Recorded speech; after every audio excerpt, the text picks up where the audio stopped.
How's everybody doing? Good. All right. This time last year, we're in the middle of a pandemic.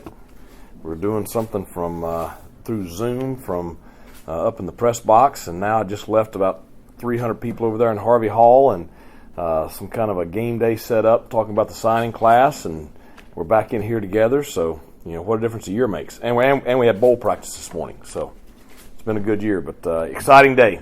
Exciting day for Pirate Nation. We welcome 18 new Pirates with the beginning of our signing class. That's another thing that's probably changing and evolving more and more, is just how recruiting works at the collegiate level. And but very excited about these young men joining our program. Very excited about where the program is right now, where it's headed. Excited about the bowl preparations and the matchup against Boston College. So lots to talk about today. Coach, let's start with the offensive line. You guys Yeah. signed 4 high school kids, and then also the transfer in Parker Moore. Maybe start with the high school guys, which I like for that group, and then hit on Moore, if you will. Well, I think obviously that was the emphasis on offense. It's kind of the same as we did my first year here with recruiting all those young defensive linemen that we were watching play right now. Is we've got to significantly build that room to a higher level to continue to ascend as a program. And I think that you look at the high school guys. I'll start with Amari Allen. Incredible potential. I mean, just incredible potential. I see a Noah Henderson type ability level, and he's very raw, but a big kid. We told him he needed to lose some weight. He lost a ton of weight, moving around very, very well, extremely athletic. I think he has an incredibly high ceiling. You look at Ethan Lang, IMG Academy. So he plays on the national team, so he's playing against the best players in the country. He was their I think starting guard and center this year. I think he started at guard, played a lot at center. We see him being a college center. I think he's a guy that he's coming in January. I think he's a guy that, you never want to put too much on a freshman, but he's a guy that maybe you could see, at least traveling next year, maybe playing a little bit. I think, Jacob Sacra is the other one, very similar to Ethan. Played at St. Francis Academy, which is the only team to beat IMG this year. Jacob is, according to your bunch, 247, the highest rated offensive lineman to ever sign at East Carolina. And then you look at Eli Samples out of Georgia, and just a young man, very good athlete, played multiple positions for them. We see him most likely being a tackle for us.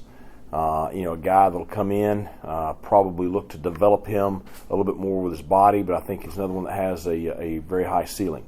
And then you transition and look at the transfer, Parker Moore from West Virginia. Here's a guy that played in 10 games in the Big 12, started 5, played very, very well, from North Carolina, from Charlotte, high school teammate of Ryan Jones, which was a connection for us. The family wanted him close to home. Family wanted him in a different kind of environment, different kind of locker room, and so excited to get him. Think he'll contribute immediately. A lot of folks at West Craven excited. Yeah, we are too. Yeah. It's CJ. We've been recruiting him all along, and got to meet Chandre throughout the process. And of course, Chandre played against us this year. Had a very good game against us. He was all conference down there at Charleston Southern. He was their best D lineman. And when he went into the transfer portal, he reached out to us. We've been having ongoing conversations, and it's something that I really wanted to do. He only has 1 year, so you say, well, why take a guy that's only got 1 year? And for me, it goes back to a couple things. It goes back to that family, and Mom wanted Chandre close to home. His other offers were distance, where she would not be able to see him play, or at least very little. CJ and Chandre wanted to play one more year together. And then just as I got to know Chandre, just high character, work ethic, great motor. He's going to be a good player. He'll help us. I think he'll be a good older older guy in that room, but I think he's another guy that just fits our culture. So, it wasn't a deal where we had to, CJ was going to sign anyway with us, but it was more of, so I do think it's two separate guys, but it is a pretty neat story to get, two brothers together for a year. Y'all had to hold off some pretty good competition for Marlon Gunn. Yeah. Talk about getting him signed. Well, just excited. Now, so, I was talking to him while we were in the middle of practice out there, and just, I flew down to see he and Mom on Friday. He was up here for, a game earlier in the season, and just a guy, again, high character, good size for a back, really good speed. I think he has very high-end ability, which is the reason why you had some Power Fives trying to come in on him late. But just really excited to get him. We've got a good running back room right now, but we all know that those guys are not going to, you can't sign a lifetime contract, to stay here forever. So, he's a guy that I think will come in and he'll challenge for playing time, and he'll be a guy that will contribute, and he'll be a really good player for us in time. Coach, do you feel like with the transfer portal where it's at, you might have got some high school kids that maybe you might not have had a shot at in the past? Yeah, I think that I think recruiting is going to change permanently for the foreseeable future. I don't know what it's going to look like with the name and image likeness stuff. And, you look at Tennessee, every offensive lineman at Tennessee, I think, is $50,000 a year or something. I mean, when you're starting to talk about that kind of money for recruits, I don't know what it's going to look like. I wonder. There's got to be some regulation somewhere, but I think the transfer piece is going to change how you recruit high schools. For us, philosophy-wise, I still want to recruit high school kids. I'm big on recruiting, developing. You get your kind of culture, character guy. But now, if you recruit a high school kid, now he can leave, and that's another piece with the transfer portal. If you recruit a transfer, at least they're tied to you. But I think it's going to be a balancing act. You're going to recruit a little bit of everything, but that's also why I said this is the beginning of this year's class, because you'll see us add possibly a couple of guys before January spring semester starts. I think you'll probably see us add some more in May. So I think this is going to be something that's going to be an ongoing process. Going off that, when you met with recruits, did y'all talk about name, image, and likeness, like the opportunities at ECU? Do you compare them, like, hey, here's what maybe Holton did, and y'all look at that stuff? Well, Holton's got such a good deal going. I don't know what all he's got. So, but I do. The one thing I did say about it is I do think this area will be, a place where student athletes will benefit maybe more so than some of our peer institutions from name and image likeness. Because you have such a passionate fan base. This is a college town. There's not a pro sport in Greenville. It's ECU football, and so the opportunity is there for a business to, to endorse, get an endorsement from a student athlete, or there's fans that are passionate enough to where they'll participate in the name and image likeness stuff. So now I need our fan base to step up and do that now. So these local businesses to do that, but. So we did talk about it from that standpoint, but it's not, not to the point where we're talking any kind of figures or anything. No. Adding some length, Sam Danke, 6'5", 213. Do you see him sticking in the secondary, or where do you think he ultimately ends up? I think Sam's going to get here and get on the training table and get in there with Big John, and he's going to be a big human being. So I think he's going to be like some of the guys that we have that have started out in the secondary and they've grown, and you just see how the body develops, but he has a lot of length. He's extremely athletic. He's very explosive. So I think you take that kind of athlete every day. With no quarterback, I guess, coming right now, does that sort of talk about the room you have right now and you're happy about it and you can use those spots elsewhere, or just? Well, man, that's it. I like the quarterbacks we have in our program right now. I think that we are set for next year. We are set for the foreseeable future. I do think that is a room that you got to continue to keep your hand on the pulse, and just make sure, because you look at some teams. You can be on your third quarterback in a hurry, so you got to make sure you keep depth in that room. But I like our room that we have right now. Personality-wise, Nemo, seems to be as good as anybody I've interviewed. Just have you ever kind of encountered a high school recruit that's maybe that polished at his age?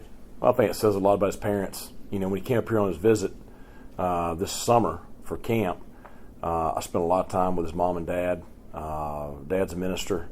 Nemo's a very mature kid. He's big in the community down there. I mean, if you go anywhere around Dillon, South Carolina, now they're all Nemo Squire fans, and so I think that's part of him. That's part of what makes him special.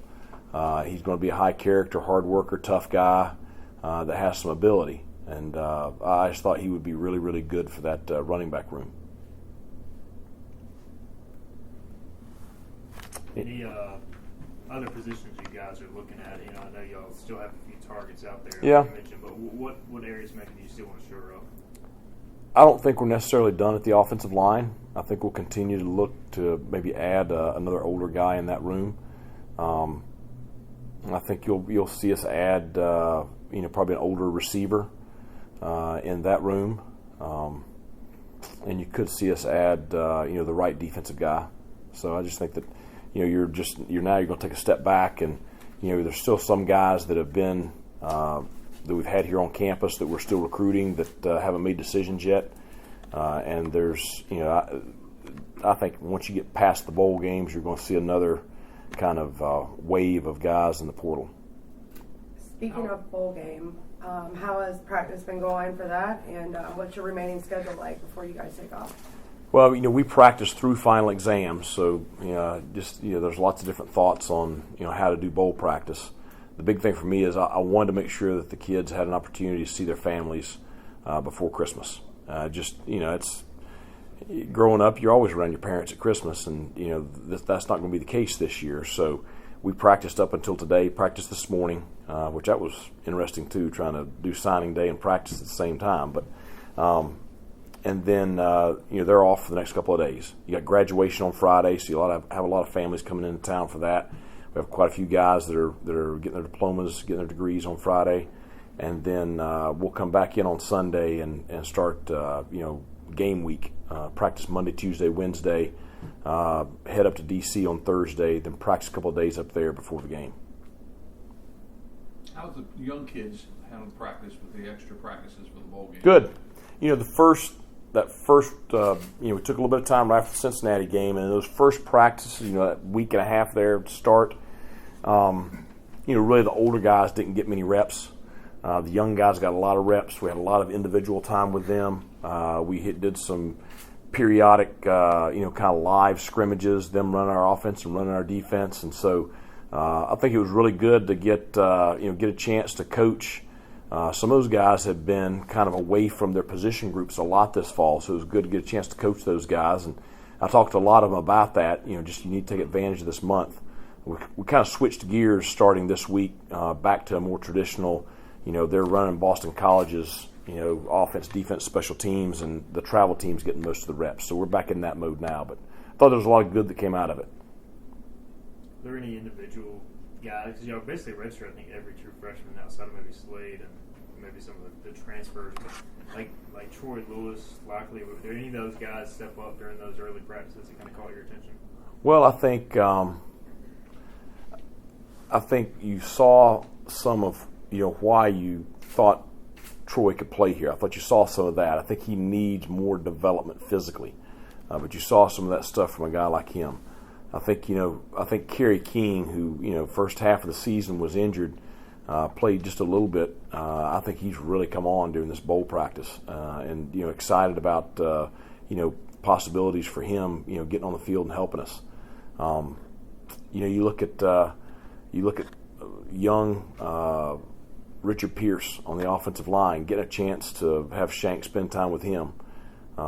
I think Isaiah Foote, he played some this year, but he got a lot of reps during this bowl practice time. Really seeing him come on. Now he's looking more and more like a guy that's ready to be possibly a starting offensive lineman in this league.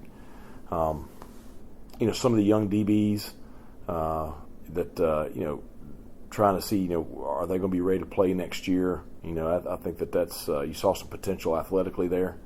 So I just think you kind of saw a lot of that. Unfortunately, really. Pop was really coming on the second half of the season, and you started thinking that, you know, he's got a chance to, you know, be ready to play in the bowl game, really be a guy that's really ready to play by next year. He tweaked his hamstring and has missed, you know, virtually the entire, all the practice. And so that's been frustrating. What stands out, looking at BC, what stands out to you the most and challenge? I think big, physical, strong, very well coached. Obviously, the quarterback is, you know, going to be one of the top quarterbacks in the country next year. I think he's projected to be, you know, first, second round draft pick. You know, they're going to try to ball control us, try to line up, and they're going to try to line up and run over us, and then they're going to play action 7-man protect, and he's going to throw the ball about 70 yards down the field to that little fast receiver, number 4.